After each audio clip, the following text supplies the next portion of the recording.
Welcome to our channel. Today we how to uninstall WalletConnect app session tokens step by step clearly. To uninstall WalletConnect app session tokens, begin by opening the WalletConnect app on your device. Navigate to the Settings or Options menu within the app. Look for a section labeled Sessions or Connected Apps.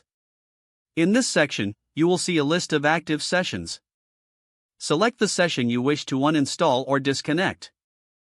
Once selected, look for a button or link that says Disconnect or Remove Session. Click on the Disconnect option to terminate the session. You may receive a confirmation prompt asking if you are sure you want to disconnect. Confirm the action by selecting Yes or Confirm.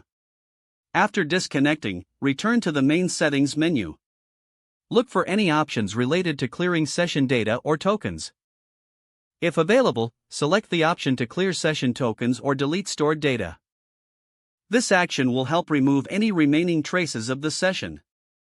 Finally, exit the app completely to ensure all changes take effect. Your WalletConnect session tokens have now been uninstalled successfully.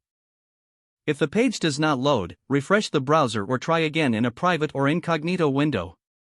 Make sure you are using the correct email address, then retype it carefully to avoid small typos.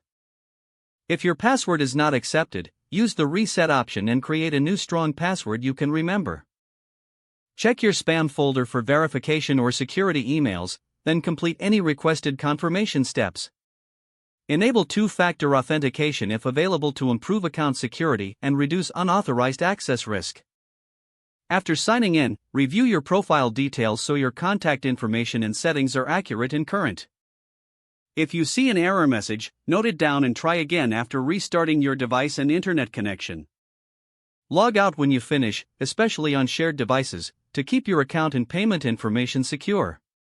If the page does not load, refresh the browser or try again in a private or incognito window.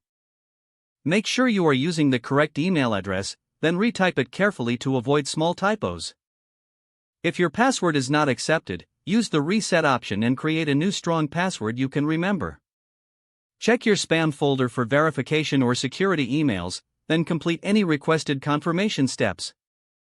Enable two-factor authentication if available to improve account security and reduce unauthorized access risk. After signing in, review your profile details so your contact information and settings are accurate and current. If you see an error message, note it down and try again after restarting your device and internet connection.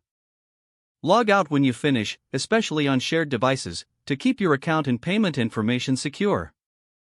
Don't forget to like this video and subscribe to our channel for more step-by-step tech guides.